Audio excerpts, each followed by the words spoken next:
All right.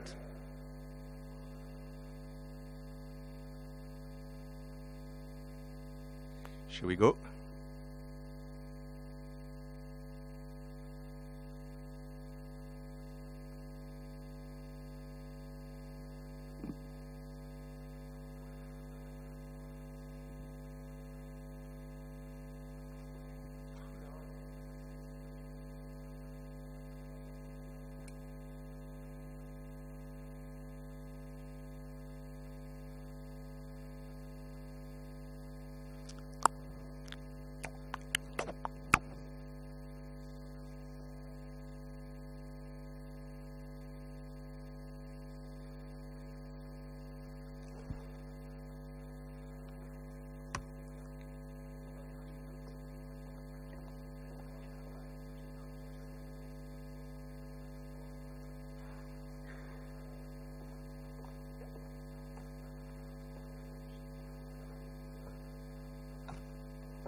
All right.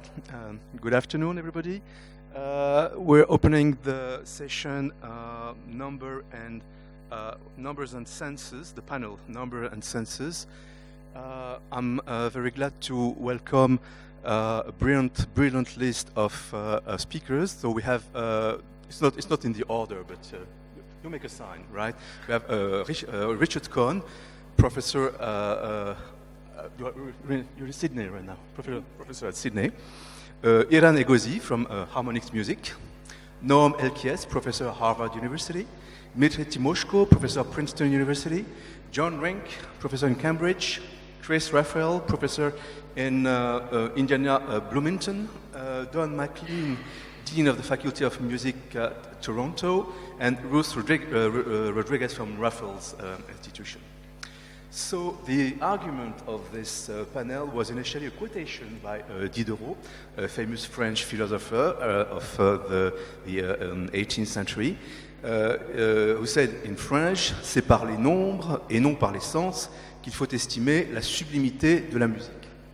I translate, it is through numbers rather than through the senses that music's sublimeness can be measured. So actually, I saw while preparing this panel that Diderot had stolen this formula to another much older philosopher who is Pythagoras himself. And Pythagoras, who said it is related by his disciple Aristoxène. Well, I have the quotation in French again. I'm trying to translate it in real time, so excuse me if it's not perfect. So according to Aristoxène, Pythagoras said, Aristoxène said, the noble Pythagoras didn't want people to judge music according to senses. He said that the virtue of music could be apprehended only by the mind. So he didn't judge music himself through his ears, but through the laws of harmony. And he thought it was sufficient to limit the study of music to the analysis of octave. That is, ratio, of course, ratios, interval ratios inside the octave. So I think that this quotation, either by Diderot or by Pythagoras, has actually two meanings if we interpret it in a modern way. So the first meaning is the classical meaning, it's the Platonic one, which means that even if we perceive the music with our ears, its interest resides elsewhere. Music has this kind of immanent, intrinsic, crystalline structure, whether you perceive it or not. It's like truth, it's like God. This is the Platonic interpretation. And of course, there can be a lot of mathematics involved in describing this kind of structures, right? And mathematics involves numbers.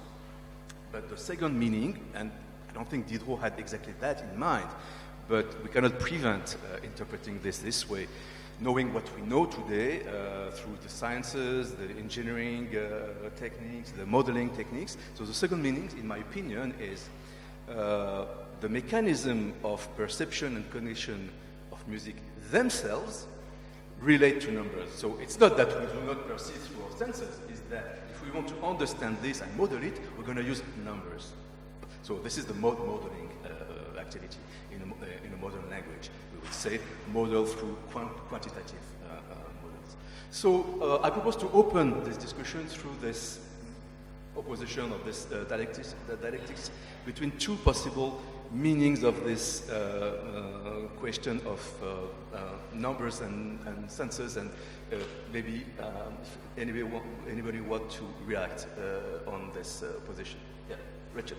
Is this a microphone? Good, yeah. You don't have to get close. It's okay. magic. Very good. Okay, so, yeah, the Diderot quote, I'm not sure actually what he's saying, and the reason is the term sublimité or sublimeness, we take it to mean, well, it's just beautiful and wonderful and all of the best things we can think of. Means something quite specific in the late 18th century. And it's not the same thing that we think sublimeness is. That said, I don't know a whole lot about late 18th century aesthetic theory, so I don't feel qualified to speak to the quote. I don't know exactly what Diderot meant by it. I don't know about Pythagoras, but my understanding of Plato, which comes through from Ernest McLean's book called The Pythagorean Plato, McLean says that number exists there in a very abstract space. And in Platonic cosmology, number is fundamental. Everything about the world grows out of the numbers and their proportions, their relations to each other, particularly the first four numbers. We don't have access, because it's abstract. We don't have access to the harmony of the spheres. But we do have access to music. And what music does is it is the way that the harmony of the spheres comes to our senses. So that is the role of music, to bring number to our senses. That is what I understand the Platonic view to be. So I'll just, I have other things to say, but I'll just leave it at that. Yeah. Maybe you had an idea about this dichotomy.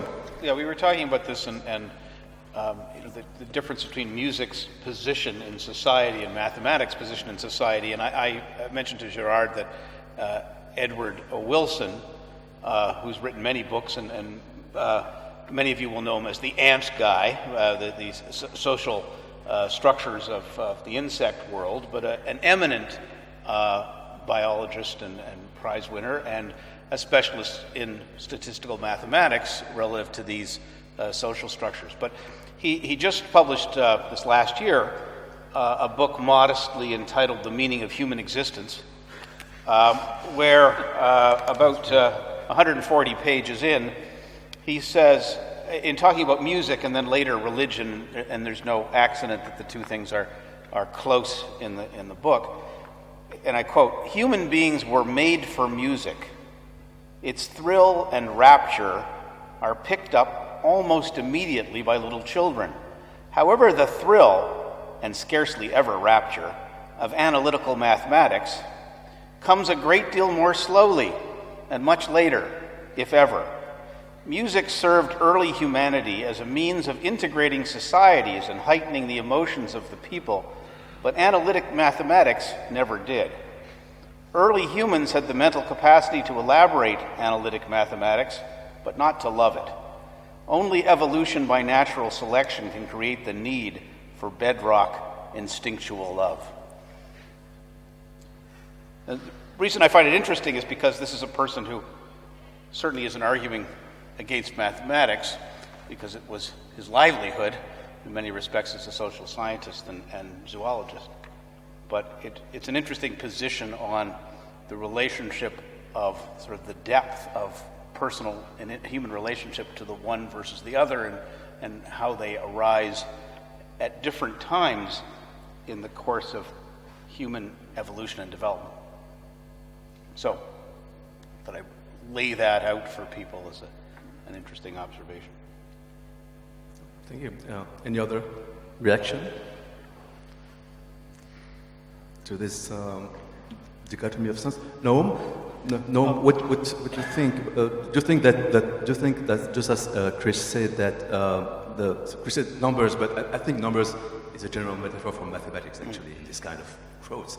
So do you think that the role of mathematics is to bring the beauty of music, which would be like there immanent to the mind, or does it work differently in your experience? You're suggesting the opposite. It was music that was bringing the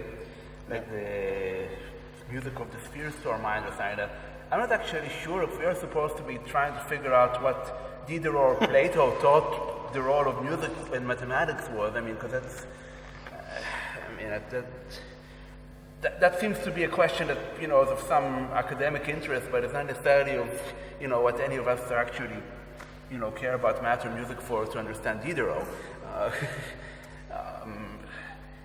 It's curious that music seems to have a capacity for exciting humans to this kind of philosophical speculation, which you don't hear, as much as we appreciate, let's say, the work of Shakespeare, we don't think of Shakespeare or even, architecture, which seems to be a lot closer to this, as being a means to understand, to bring mathematics to our subconscious, so to speak, and somehow music is given that role, which is something interesting about music and where our minds work. I'm not sure that it's, I don't know that I have any feeling I need to speculate about what Pythagoras or Plato or Diderot would have made of this conference.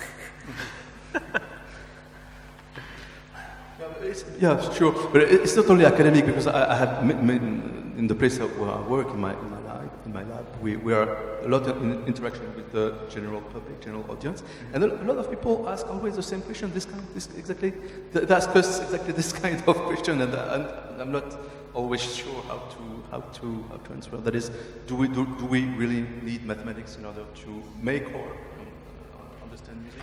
Or are some mathematical processes involved when we are listening, processing, understanding music? So it's very actual actually for me. It's not just the matter of understanding exactly what Diderot had in mind. And actually, when I talked about these two different meanings, these are already elaboration.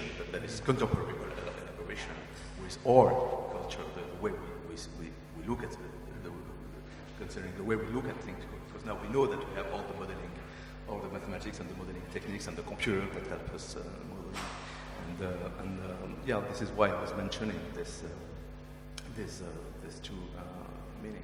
So we were talking a little bit with Chris just before about the historical aspects of this question, and of course this is why I related Diderot to Pythagoras, because if we look at the way music and mathematics have interacted, music and numbers have interacted across the history, I see at least 5 very important moments. One moment is the so-called Greek moment that extends towards the Middle Age, where music is seen as a system of proportions. So this is Pythagoras.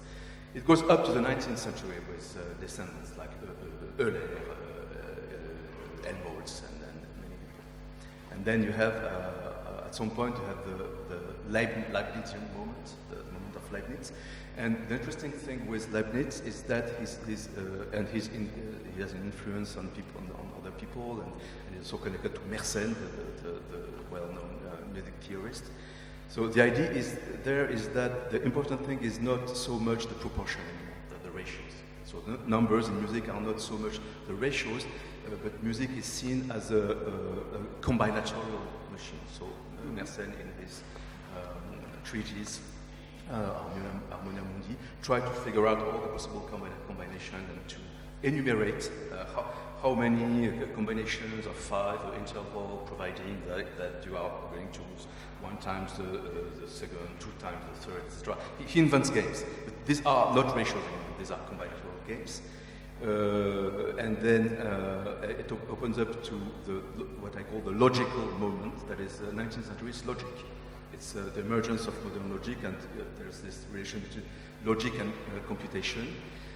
And then with the 20th century, and now we are very, very close, I guess, to this, considering what people like Dmitri and others are doing, which is called the structural moment, with the use of algebras, with geometries, with topologies, are used to describe structures and structural function in music. And this moment, which is the 20th century up to now, is associated, of course, to the computer, because we use the computer as a modeling tool. I used to see the computer used for generating music, generating, agents, smart agents that can play music, just as we saw yesterday in the concert of Chris Raphael, as something that made me think of a legend, which is the legend of the golem. The legend of the golem. The golem was a creature created by a rabbi in Krakow, I guess, in Cracovie, his name was Love. And so it was a kind of metaphor of the robot. He was creating an artificial being, just as we create artificial beings with computers and softwares. And I discovered the very funny thing is that Norbert Wiener, who is the inventor of cybernetics, is actually a descendant of this rabbi from Cohn. And it's so funny to consider, because Robert Wiener was theorizing the idea to create autonomous system that would navigate the etymology of cybernetics is Kubernetes, that is it's related to navigation, to navigate by yourself, to be kind of autonomous. Did Norbert Wiener realize that he was a descendant of the creator? Yeah, I found that it's something that and he was himself struck by the connection between the fact that his ancestor has this idea of creating a kind of how do you say tomato. Well, that's right. Well, so right. So Can I? Yeah, sure. Well, the Diderot quote made me think of about 6 different things, but if I had to pick one of them, I spend my time teaching students about music that is notated, and music that is studied, and music that is thought to contain secrets that are not immediately transparent to the listening person. And a lot of what I do in my job is say, hey, look at this moment of the rite of spring, and let's talk about the hidden structures there. And this engagement with music stands in marked distinction to what a lot of my students do when they're not in my class, which is they use music for dancing, they are involved in the world of popular music. And I saw Diderot's opposition, maybe not entirely correctly, but it prompted me to think about the difference between music that might be characterized as the music of sensation, the music of immediacy, the music that doesn't necessarily have secrets behind it, and the music that is on paper and is the object of careful deconstruction and analysis. And I feel that opposition, even though I don't fully believe it, I feel that opposition as a sort of a powerful force that has to do with the fact that our relation to music now comes through recordings and not necessarily through notation. And this is an opposition that is sort of guides a lot of the struggling I do about sort of what is the role of music in our society. And so I just will throw that out there: the music of immediacy versus the music of study. Well, so that's one way to look at it, but the other is to think of music in the context of history, sort of long periods of history, where the way we think about music now has so much to do with the technology that's around us today, right? And look at us with all our laptops and making electronic music and recording music and all that, right? But you look back not that long ago before recorded music, and I'm sure people thought of music differently, and we probably don't even, it's probably hard for us to even think about what that context was. And if you go back even further to sort of the days of Pythagoras, where the notion of perfect intervals seemed just so incredibly beautiful and mathematically sound, so that had to be truth. Whereas today we have pianos that are all tuned in equal temperament, and that's the instruments of today are just, that's how they're set up. It doesn't bother you when you hear a major third on the piano that it's not a perfect, that it's not the perfect, what is it? Pure third. Yeah, what's the pure, the 5/6 ratio, whatever it is. I think a piano, 3 courses of a single note are intentionally not tuned to the same thing. So in some sense, even if you did try to tune a perfect third, a major third in the piano to be exactly a perfect 5/4 ratio, that's what I was trying to say, it still won't be a perfect 5/4 ratio. Yeah, but if you were in Plato's time and they heard a piano, they'd be horrified. Not because of that, they wouldn't be. But at least the way I think they were talking about it, it seemed like these perfect intervals were just so important, whereas I think today they're not. So I guess my point is that this, as technology has changed, and culture has changed along with it, our notion of what's important or not aesthetically changes. And I think sort of the way that mathematics and modeling in general sort of they evolve along with the aesthetic, and so I'm not sure kind of which leads the other, But the point is that I think it's all kind of a moving target. Which also gets back to your point, Dmitri, about the music that's worth studying, that's serious and so forth. Because that music can also excite the senses. For sure. And not just because it's interesting to study. I mean, that's of course a legitimate source of pleasure by virtue of its structural complexities or whatever, but it can also just go right to the heart, which is how I personally understand this number-senses dichotomy as a kind of thinking, a kind of explanation, which may or may not involve mathematical models, might involve many other different types of systems of thought, an explanation as against something that's more purely experiential, which is what I think you're really talking about, and probably more, if you like, emotional, if we use that term, which is a dangerous one, but perhaps we can introduce it. Well, maybe I could speak on that just very briefly. So I've been spending a lot of time over the last few years dealing with the emotional response of listeners, so-called peak experience activities, and those are ones where it really crosses that threshold for people of the contemplative aesthetic of certain aspects of the Goldberg variations, and those moments where Gould takes a tempo that scintillates and just sort of travels the surface so quickly that literally you experience frisson, that the hairs on the back of your neck go up. Those kinds of experiences sort of shift to a kind of emotional and visceral response, which is one of the things that people get from dance music and things like that on another level. But very often in our field, we don't deal with those very well, because music theory has not really been that comfortable with timbre for many years until modern computing has allowed us to look at these things more closely, spectra and things like this. And but the power of these moments, I think of measure 46 of Mahler's Ninth Symphony, where there's this gigantic cadence that arrives, but you're only 46 measures into this phenomenal work, but everybody experiences that as a powerful moment of the end of the beginning and this release.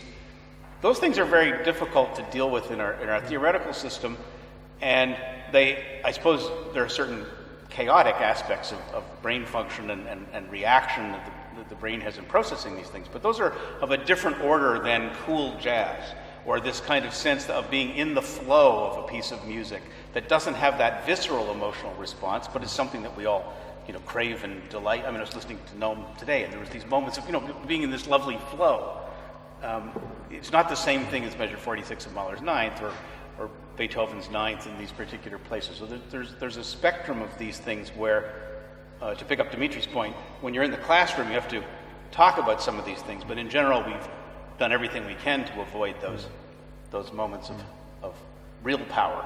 Although my point is that's often why we all signed up, right? Yeah, and why we keep listening. Yeah. Do you talk about those moments and sort of what happens in measure 46 and why it happens? And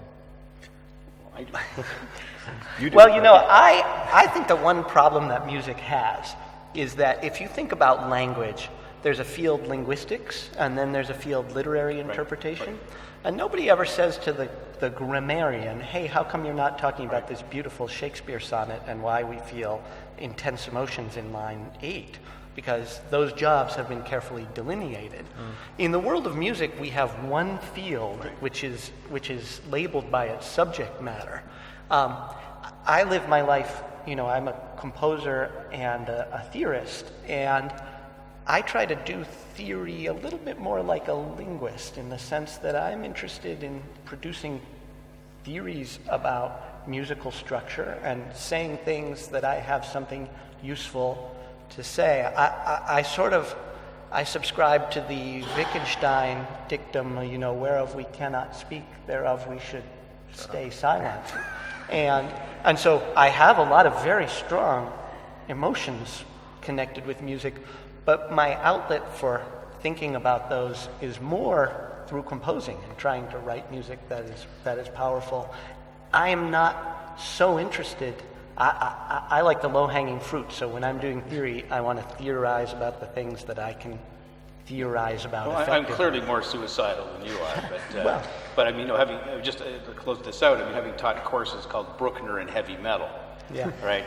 Power-inducing devices in music, and as I said, frisson, or I may get a chance to mention one in the talk tomorrow, but the voice of God phenomenon. Right? These experiential moments that people have has nothing to do with religion necessarily, but it's one problem. One problem with that is that people have them in different places. I mean, you know, you might have one experience of heavy metal. I just, you know, usually experience it as, you know, something that's, well, I shouldn't say such words in public, so I won't. But let's say it's not a transcendent experience. And even, you know, even a modern symphony, I mean, you might find your transcendence at bar 46, and I might find mine at bar 93, and this is all we can't okay. What's that? And we can't argue about whether there's a 5/7 chord there or not, because that's just a matter of the grammar. But I think the reason we don't have this distinction in music between linguistics and textual analysis is we don't have a lot of prose that we study, right? I mean, it's as if you're doing linguistics and your entire corpus was Shakespeare sonnets, and we wouldn't have these basic these basic communication of language that is most of what linguistics is studying and what poetry builds off of. Here we only have poetry.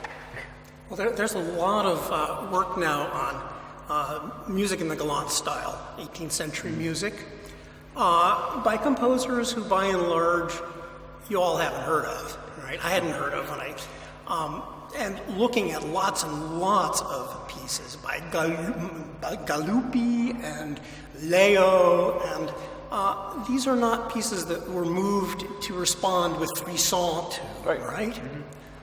And obviously, they filled functions for court and for dance and for church, but they weren't written to be masterpieces to be interacted with 250 years later.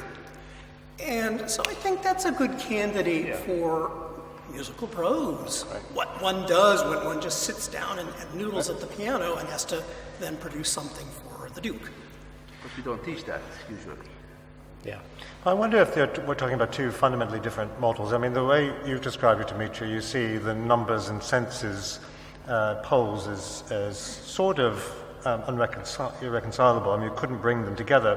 Whereas I'm not saying that really is what it is, but that's one possible conclusion that could be drawn. Whereas I am trying desperately to bring them together so that when I have the frisson and the exciting experience, I try to explain it, not because I'm uncomfortable necessarily with the emotional experience, but I'm sometimes intrigued by it. Why has that particular performance of the Liebestod literally brought me to tears? Now, there may be biographical issues or it happens to be the mood of the moment or something, but there may just be something. I mean, I can think of a literal performance of the Liebestod that brought me to tears. Very surprising. Listening to it on YouTube, for goodness sake, with a horrible sound image and all of that. But I know why it did, and it's not just because of biographical and so forth, it's because of something in that particular performance that just touched a raw nerve, and it can be explained. Now, I'm not saying you should be teaching that or we should be discussing these things, but it is possible to converge them to some extent, I think. I don't know if others agree. Well, I don't think that they're irreconcilable. I mean, another thing that the quotation made me think, we all know styles of music, of past, 20th century, more recent. We know styles of music that have numbers embedded in them in a way that is basically completely opaque to sensation. So, many people say this about the music, 12-tone music, it's got all the numerical relations anyone could possibly want, except it seems like listeners, for the most part, don't hear them. I've spent a lot of time using math and using geometry and using numbers to explain phenomena that I think you can hear, including, chord progressions in rock music or interesting moments in Bach or Stravinsky. So I totally believe that, most of what I do as a theorist is finding places where there are interesting logical or mathematical relations that are transparent to sensation in the sense that you can hear them and you can start to explain what you're hearing using quantitative tools in a surprising way. So I also think, for me, I do not hear 12-tone rows, so that is not something I want to theorize about, precisely because the numerical relations are opaque to my sense. But aren't there multiple levels of the thing that you're talking about, and sort of what you're talking about? Because you can explain certain things like the resolution of a 5-chord to a 7-chord to a 1-chord. Okay. Yeah. So that I think you can explain mathematically what's going on, and it makes sense and all that, right? But the thing that moved you to tears, I'm betting that a lot of that is also how you grew up and your childhood experiences and the culture around you and all that. And It's possible, I don't know about this, but I'll tell you what it was precisely. It was the way in which a minor subdominant was handled, which makes it sound very technical. Right at the final cadence, she's finished singing, and then it goes to E minor, as it were, the minor subdominant, and that particular enshadowing of the music at that point, there's sort of this darkness that went over it, and you realize that, all right, there was transcendence and ecstasy and so forth, but there was also death, if you like. It all just converged. That's right, and everything you said, all the words that you just used are cultural descriptions, right? Well, about death and transcendence and all that There's stuff. no doubt about that. And I mean, for the record, for Noam, I mean, I was not a metal head. Before I taught the course, I just happened to be working with somebody who did that, Sandy Perlman, who got a lot of his stuff from Bruckner and heavy metal, as it turns out. So over time, I learned about these things, but it wasn't a natural inclination either. So this is interesting. These are learned experiences.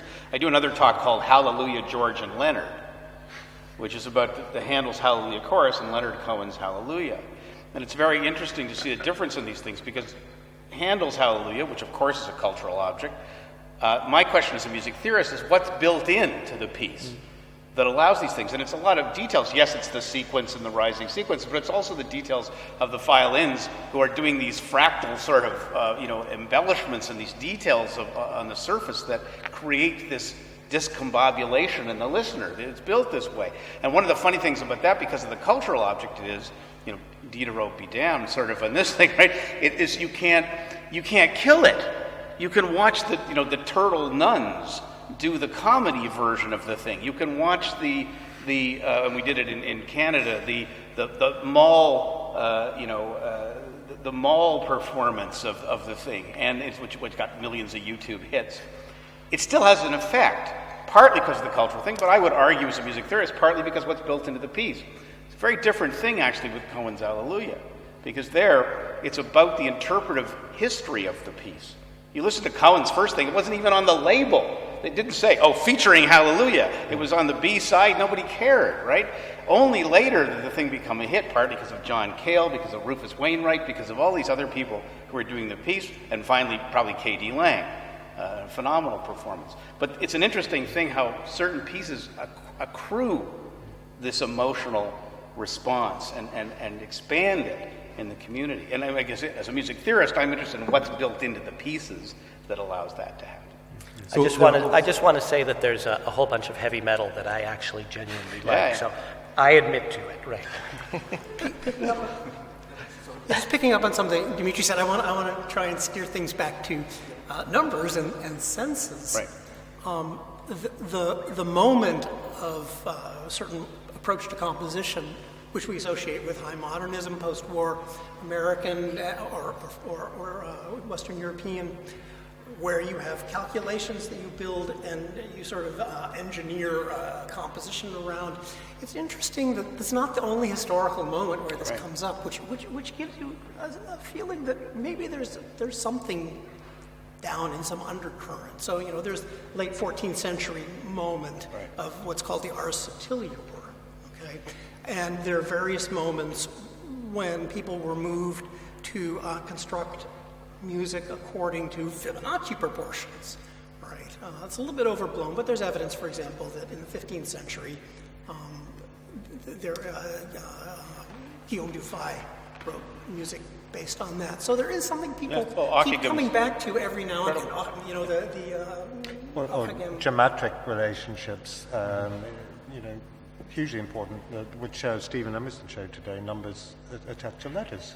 Well, see, I have an idea about this, which is it seems to me that for long stretches of modern history, music was one of the most direct and accessible ways into the realm of the broadly quantitative or mathematical. So if you were living in Europe in 1700 and you were a gnome-type guy who was really interested in patterns and structures and numbers and stuff like that, well, you couldn't go be a mathematical biologist, and there weren't a lot of job openings for mathematician or computer programmer, and there were a lot of job openings for musicians. And so in many ways, it was a cultural magnet for people who wanted a certain kind of intellectual activity. We now live in a world, I've got undergrads who come to my office all the time and say, well, I'm either going to study music or study computer science. I like them both, and I can make a good living as a computer scientist. And so we live in a world where that urge can be satisfied in thousands of different ways. And I often wonder if that has pushed music in the opposite direction, where the guy who's been solving, optimizing linear systems all day, when she goes home at the end of the day, maybe she wants a music that is very different from the quantitative thinking that she's doing at work. This is a female guy, just...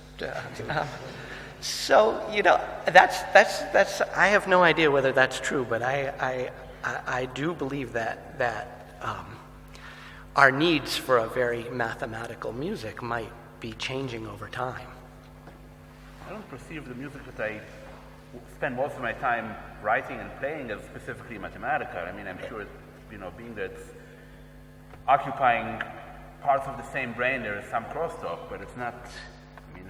That's not my motivation for doing music. We'll talk about that later over a drink. Right. So personally, I'm computer science, and usually when I do not understand, we're talking about a lot of things that we do not understand. We don't understand emotion, music, and structures, and even basic perception, basic listening, how we perceive sound and organize them into symbolic units, symbolic musical units. While as a computer science, usually I try to design a software that does the same by any means, and to see if I learn something, if I'm able to kind of imitate some human skill, and if I learn something by doing this. I guess this is exactly what you do, Chris, in your software, the software that we heard yesterday in the concert called Informatics Symphony or Symphony Informatics. I guess there's a strong work of machine listening in the software. So machine listening would be kind of imitating the human process of listening to music and perceiving,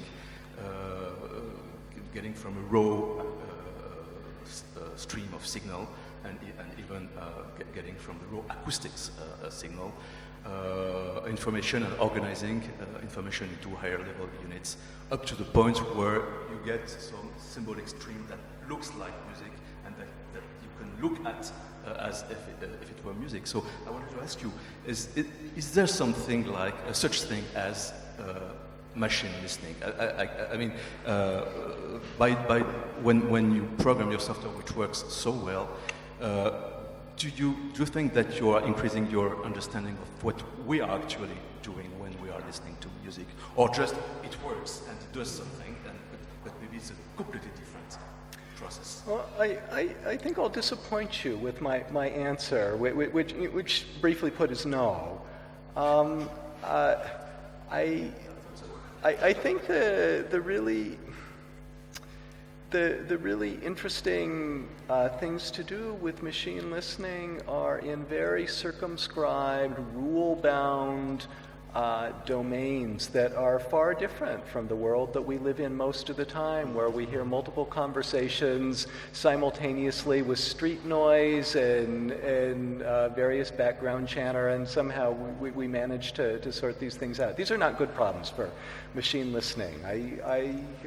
Well, and it's not just that; it's also sensory integration, right? I mean, we're never just listening, except in if we're put in experiments where that's all we can do. But for all, I mean, the thing that struck me, for example, about your system is I'm amazed how well it works, considering it can't see the musician, and and so like I totally agree, like you're saying, that the area that we're looking at is so narrow and constrained in machine listening compared to what we're doing. There are blind musicians who manage it. What's that? There are plenty of blind musicians who play chamber music, though. Well, yes, that's true. But I guess I had this interesting, just personally speaking, I had this experience recently where I was playing an opera, and it was Verdi's. I can't. What's the one where with the masks at the end? Thank you. Yes. So they had us at the very last act put on masks in the orchestra, just for fun, right? So I was playing, and then we put the masks on, and because of that, an unintended consequence was that I couldn't see around me. I could still see the music, I could still see the conductor, but I couldn't see the people around me, and it was severely disorienting for playing together, and it was just kind of a really interesting and revealing experience for me when you cut out one of my senses that I was used to, that I was not even aware that I was using, in order to play together, to play synchronously. So I don't know how blind musicians do it. I think they must have been just doing it for all their lives and have extra. Well, they sense breathing, among other things. For example. Or actually sense physical motion, even if they're not seeing it. Yeah. And there are relatively few fully blind chamber groups. So. That's right. Yes. Yeah. Sorry, can I just jump in on that? Because I was once playing the Verdi string quartet, first violin, and halfway the stage lights just went out completely, and that left my quartet to play in complete darkness. But amazingly, that was the performance that we actually were trying to get, where we were totally in tune with our ears, and although we couldn't see anything, we just felt each other's presence, and through just listening to the breathing and thankfully we had memorized our music. It actually really came together. It was a really touching moment for us. So I think there's actually some truth in this, where if you were to block out all your senses, you actually become more in tune with your body and what your physicality of moving your fingers or your entire body of the instrument. Well, Chopin used to advocate practicing in the dark. Make sure your piano bench is secure. It's very interesting what you say, Ruth, because I've been designing a lot of interactive systems, that is architectures with agents interacting between themselves and with humans. And usually we were trying to figure out how to communicate signals, not sound signals, but signals, cues, control signals between the agents. So trying to formalize that and having like pedals and devices, blah, blah, blah, blah. But right now, I'm not into this anymore, because I've understood that you have to try to find all you need in the sound. Because just as what happened when you are performing in the dark, because you cannot see the other performance, so all the signals, all the cues, all this meta information, which is not the music, but which is controlled information exchange between the agents, goes through the musical sound. And I discovered this by just practicing improvisation and looking at how great improvisers perform. They can close their eyes. I mean, it's very rare that, of course, you have signals, you have gestures, but they can also close their eyes and play for like 15 minutes with eyes closed, still interacting in an extremely accurate way with other human people. And this is what I find particularly hard to model and implement into the software, but this is what I find interesting right now. So I don't know what you would say about that, Chris, because I guess you're also in this kind of questions. Yeah, no, I agree with what you're saying. I think there's all sorts of mostly unexploited information in the sound that gives all sorts of cues about what's about to happen. People, part of the way music works is we need to prepare people for what is about to come, and the playing of almost any instrument has, at least, well, maybe not the piano, but or the organ, but many instruments. Just the nature, the physics of the instrument suggest what's going to happen before it does, and one could be sensitive to this and make great use of it. I see that it's almost 6, and maybe we will have soon to leave the room for the concert, right? The concert is at 6. But we still have a few minutes for maybe reaction in the audience. There's a question. Yeah. We have a mic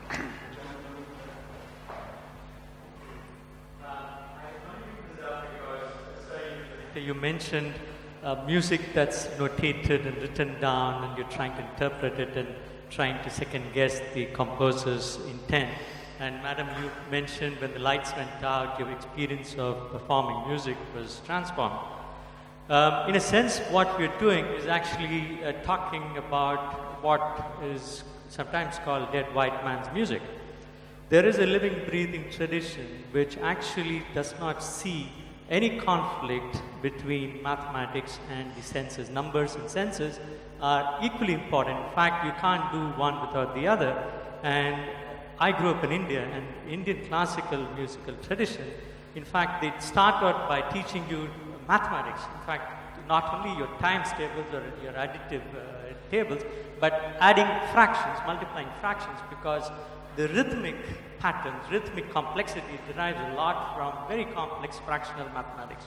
So unless you get your mathematics right, you cannot perform an improvised composition. In fact, most of the renderings are improvisation. So there is not only the practice of theory, but also praxis of marriage of the two in every performance almost. So I think there is something to be gained from including perhaps in a future session somebody from the Indian musical tradition.